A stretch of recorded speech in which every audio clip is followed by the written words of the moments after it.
Bung Rocky sering berkata, sopan santun itu adalah bahasa tubuh begitu. Pikiran itu tidak memerlukan sopan santun. Pikiran yang disopan santunkan adalah sebuah kemunafikan begitu. Saya ingin bertanya bagaimana sebagai seorang mahasiswa yang memiliki aturan di kampus dan lain sebagainya, namun bisa dengan aman atau dengan bebas juga mengungkapkan apa yang ada di pikiran kita. Karena kalau tadi kita kutip Bung Rocky sering bilang, pikiran itu tidak memerlukan sopan santun begitu. Bagaimana cara kita tetap aman dalam mengungkapkan pikiran kita tentang pendapat. Kembali lagi bersama saya, Ridho Seran. Pada kesempatan ini mari kita saksikan sambutan dari Rocky Gerung, di mana Rocky Gerung luar biasa dalam menjawab pertanyaan-pertanyaan. Saya sangat kagum dengan penjelasan dari beliau, dan beliau yang paling saya kagumkan bahwa adalah pikiran itu tidak memerlukan sopan santun. Kira-kira begitu, mari kita saksikan, jangan di skip agar tidak salah paham. Oke, terima kasih. Yang capres belakangan ya, karena itu pertanyaan paling berbahaya nanti. Yang dari terakhir dulu, dia tanya tadi, apa alasan dan apa fasilitas untuk menjamin bahwa pikiran itu diucapkan demi kebenaran. Kira-kira itu poinnya. Ini ada mimbar akademis itu. Mimbar ini di dalam tradisi akademik adalah hak setiap orang yang punya dalil. Itu disebut mimbar akademis. Ini bukan mimbar guru besar. Karena banyak juga guru besar di Indonesia yang otaknya kecil itu. Mimbar ini disediakan atas alasan kebebasan mimbar akademis. Jadi siapapun yang punya dalil dia bebas menggunakan mimbar ini. Mau profesor, mahasiswa tingkat 1, kalau Anda punya dalil, Anda pertanggungjawabkan dalil Anda di mimbar ini. Karena mimbar ini bebas intervensi politik. Itu dasarnya tuh. Lalu pertanyaan di belakangnya ingin menguji saya bahwa sering saya katakan bahwa tidak ada sopan santun atau bahkan tidak diperlukan sopan santun di dalam wilayah pikiran. Sopan santun itu bahasa tubuh, bukan bahasa akal. Jadi ngapain Anda sopan santun di dalam pikiran? Sopan santun artinya minta untuk tidak diganggu karena hormat. Pikiran yang tidak diganggu itu bukan pikiran. Pikiran disebut pikiran kalau dia diganggu. Pikiran disebut pikiran kalau dia dipertengkarkan. Kalau saya ucapkan sesuatu dan saya ucapkan dengan cara sopan, maka saya minta supaya pikiran saya jangan diganggu. Maka tidak ada dialektika, tidak ada didaktika. Konyol. Pikiran Anda harus sopan dan santun dong. Ngapain sopan dan santun? Itu artinya Anda tidak ingin pikiran Anda mengganggu orang lain. Padahal pikiran akademis dimaksudkan untuk diganggu. Anda nulis disertasi dan seumur hidup disertasi Anda simpan di perpustakaan, nggak ada yang baca. Artinya tidak ada pertengkaran pikiran. Pikiran harusnya menghasilkan pertengkaran pikiran. Jadi nggak boleh sopan kalau berpikir. Bahasa tubuh kita sopan. Tapi jangan sampai pikirannya jadi sopan. Artinya pikiran itu tidak mau dikritik. Kekuasaan selalu bilang begitu. Kritik dengan sopan dong. Kritik dengan sopan artinya jangan kritik. Konyol. Bisa bedain ya.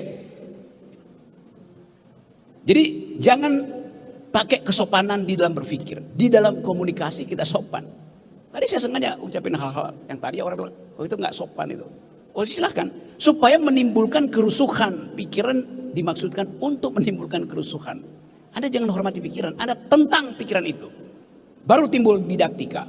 Pedagogi of thinking artinya do produce contradiction.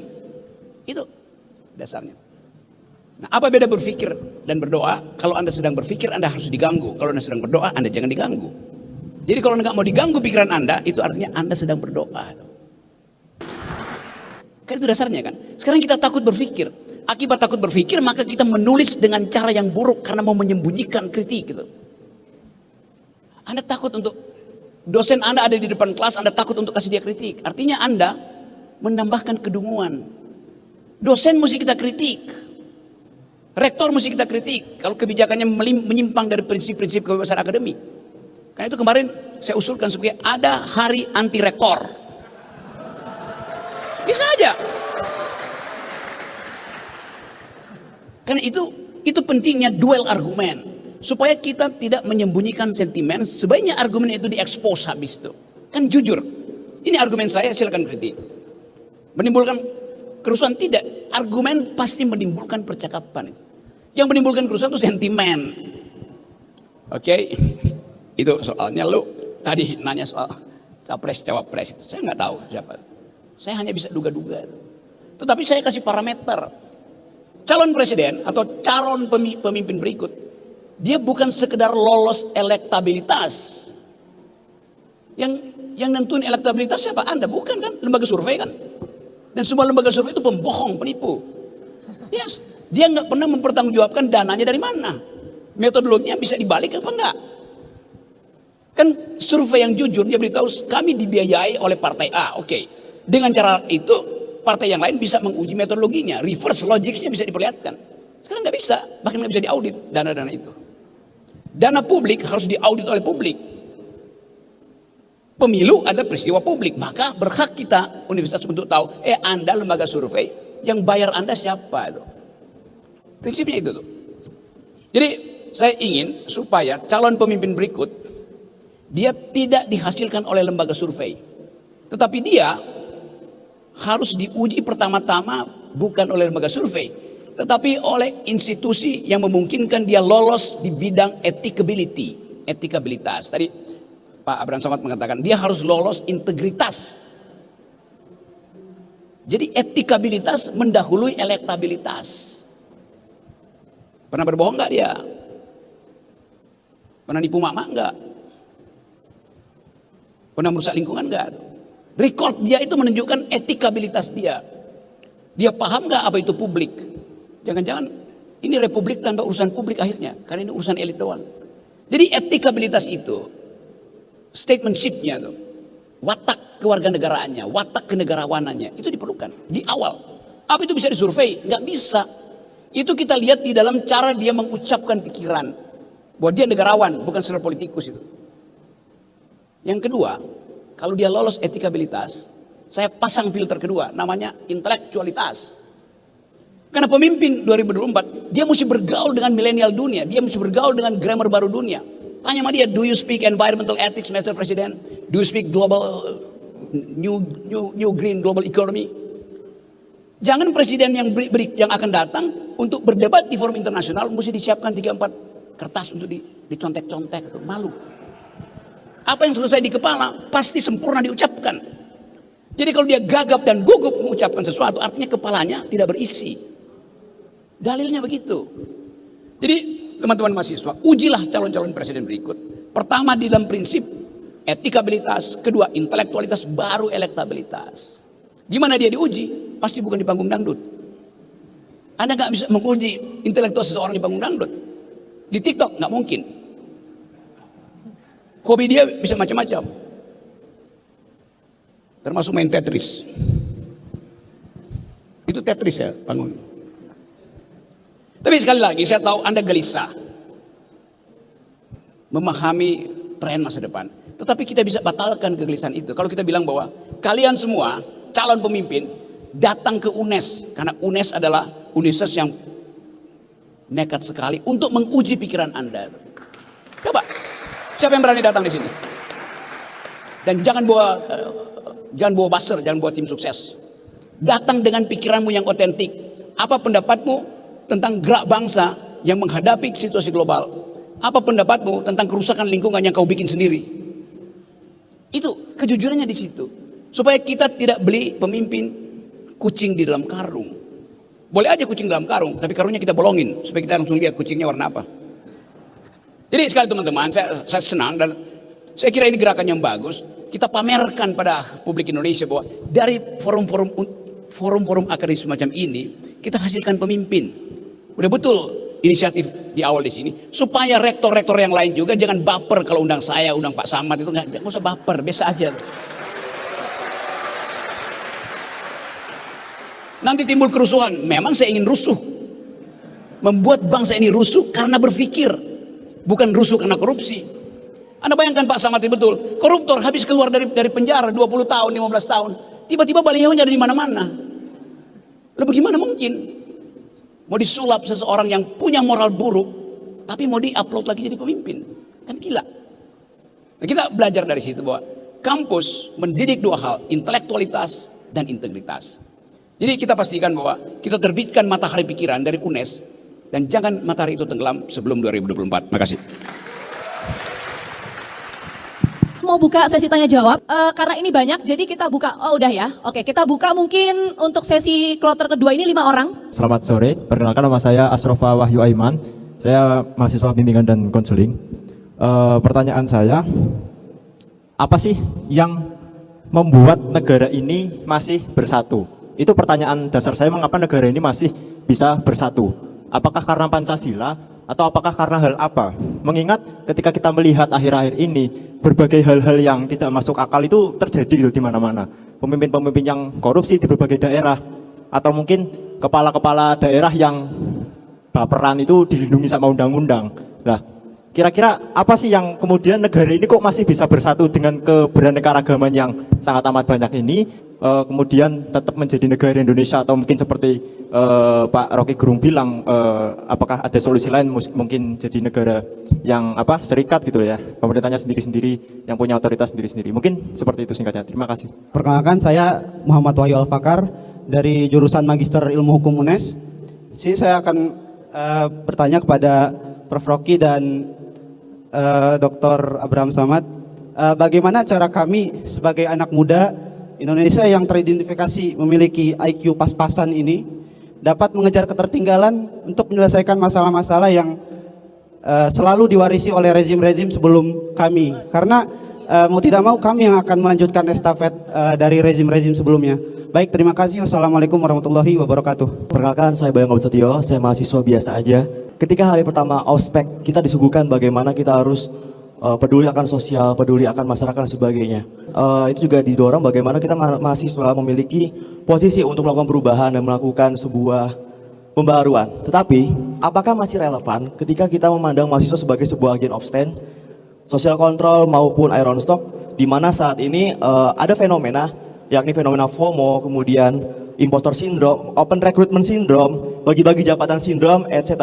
Seperti itu. Terima kasih. Assalamualaikum warahmatullahi wabarakatuh. Jadi sebelumnya perkenalkan, nama saya Namiroh dari Fakultas Ekonomi yang baru-baru ini berubah menjadi Fakultas Ekonomika dan Bisnis angkatan 2021. Kita kan disuruh untuk anti korupsi, tetapi terkadang dari atasan itu kita regulasi-regulasi yang membuat kita harus korupsi. Misalnya SIM tembak. Kan itu susah banget ya Pak, kita membuat SIM, tapi ternyata kita harus membuat SIM nih buat kita tidak melanggar peraturan. Akan tetapi susahnya itu membuat kita harus korupsi dengan cara yang SIM tembak tadi seperti itu. Jadi bagaimana menurut Bapak, kita sebagai pemuda itu melawan hal-hal seperti itu? Baik, terima kasih. Wassalamualaikum warahmatullahi wabarakatuh. Oke, nama saya Muhammad Bagus dari jurusan Teknik Mesin.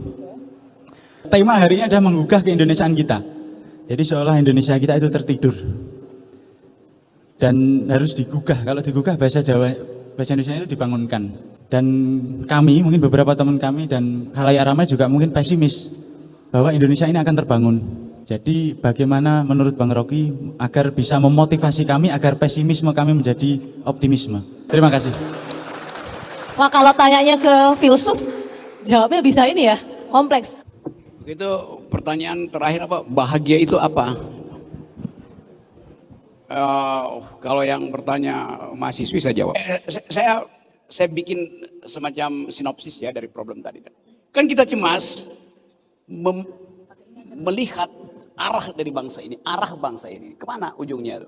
Apakah negara ini akan berakhir pada negara kapitalis? Apakah negara akan berakhir pada negara agama? Apakah negara akan berakhir pada negara sosialis? Kan itu semua pertanyaan yang unthinkable. Tetapi dia masuk di dalam bawah sadar kita. Karena kita bandingkan dengan keadaan dunia pada umumnya. Ada kecemasan di Ukraina, ada kecemasan di Cina, ada kecemasan di dalam negeri Amerika sendiri. Lalu kita lihat, kita bisa bertahan apa enggak? Dia tanyakan tadi. Kalau secara ekonomi bangsa ini enggak mungkin punah karena seluruh mineral terbaik ada di sepanjang garis khatulistiwa. Semua kita punya. Tetapi justru itu soalnya. Yang kita punya itu tidak kembali menjadi milik kita. Di zaman Pak Harto, yang kita sebut sebagai konglomerat waktu itu, atau oligarki, diberi hak oleh Presiden Soeharto untuk mengeksploitasi sumber alam kita.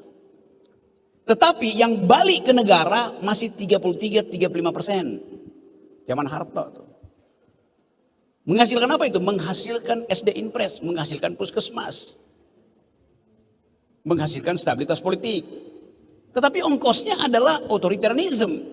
Tetapi nggak ada orang yang pada waktu itu ya orang miskin ya akses terhadap yang disebut 9 kebutuhan dasar itu tetap bisa kita percaya. Karena setiap hari Rabu Harmoko atau bahkan Menteri Perekonomian datang depan TVRI, harga cabai sekian, besok harga bawang putih, harga beras, harga minyak sekian. Dan nggak mungkin lain, nggak mungkin berubah.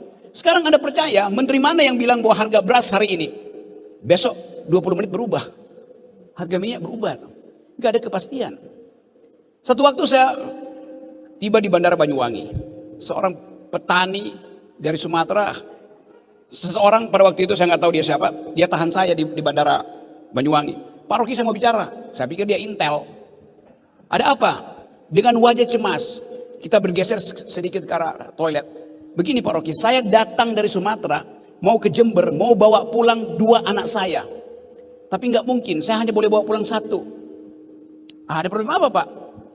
Karena dia menyekolahkan anaknya dari Sumatera ke Jember. Pada waktu harga sawit 4.000 atau 3.000 rupiah per kilo. Dan janji Pak Jokowi harga sawit akan stabil. Tiba-tiba harga sawit drop tinggal 700 rupiah. Keluarganya bingung bagaimana meneruskan kuliah dia. Itu artinya malam hari ada pertengkaran antara si bapak dan si ibu. Anak yang mana yang mesti dibawa pulang ke Sumatera? Problem.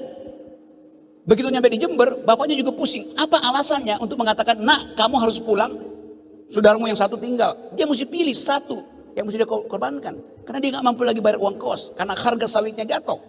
Padahal Jokowi janji akan stabil. Kalau dia pulang ke Sumatera, tetangganya akan kaget. Kenapa Anda pulang? Apakah Anda dungu? Apakah kamu narkotik? Apakah kamu DO?